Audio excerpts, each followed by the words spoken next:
For those of you that still have meaningful fantasy football games in Week 17, Pro Football Weekly gives you the matchups to exploit and avoid. First up, the quarterback position. If Aaron Rodgers isn't going to play, you should watch it carefully. If he's out, go with Matt Flynn. Could be a good call. If you're in a deeper league, you're looking for a guy, you may just grab Rodgers as backup. He's been considered one of the better backups in the league for several years now, and he's going to have an opportunity against the Detroit secondary that has made improvements, certainly not world beaters. Flynn, a free agent after the season, what better opportunity to have an audition than this? And so many weapons still, no matter who plays, there's so many guys there, he's going to have someone to throw to. Dexter McCluster, the Chiefs running back, we like him this week against the Broncos. He had 104 total yards last week. He's starting to come on. As you know, he can beat you as a rusher and as a receiver. Now that they have an actual established quarterback in Kyle Orton, he knows who to get the ball to, and McCluster has value against that Denver defense that's definitely been regressing. And it's a game that's important. The Broncos need it to win, so the Chiefs, I'm sure, will be playing hard. At tight end, Jacob Tamme, the fill-in for Dallas Clark since he's been out, going against the Jaguars. We haven't heard a whole lot about Tamme this year since, last year, of course, was a breakout performance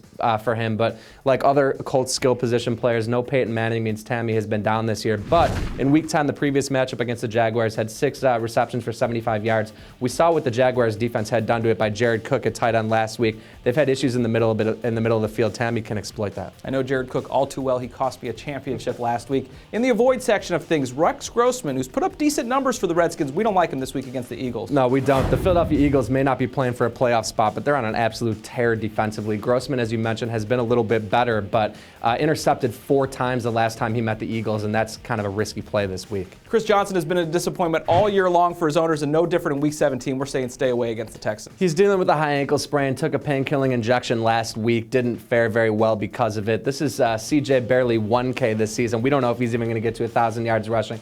He's got a Texans defense you know is going to be motivated after the embarrassment last Thursday night. Chris Johnson's going to be a pretty risky play as well. Yeah, at this point, just sit him, just write it off as a loss and forget about it. Antonio Brown, the wide receiver who played well with Roethlisberger in there, even if Big Ben plays, we say avoid Brown. His production has really hurt with Roethlisberger, of course, hobbling through Week 15 and then sitting last week. We don't know what Roethlisberger's status is going to be yet. Antonio Brown, very bright future, probably going to be raising on fantasy boards next season. You may want to wait, though. The Cleveland defense, as we talked about before, they're doing one thing pretty well, that is defending the pass. We expect a steady diet of Rashard Mendenhall this week. It's always tough in Week 17. These are matchups we like. For the best fantasy information around, check us out at ProFootballWeekly.com.